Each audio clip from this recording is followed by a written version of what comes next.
month after a 43-year-old Washington woman and a minor were confirmed to have had a baby. That woman has pleaded not guilty of criminal sexual assault and child pornography.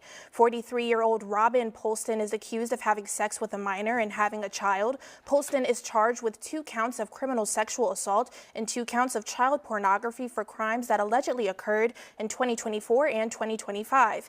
Investigators said a search of cell phone accounts led to the discovery of a large number of sexually explicit images and videos of the pair. Prosecutors also said Polston and the minor used burner phones under fake names to protect their identities, and she allegedly tried to get the minor to participate in a cover-up. In November, DNA testing revealed Polston and the alleged victim to the biological parents of a baby. She is due back in court next month.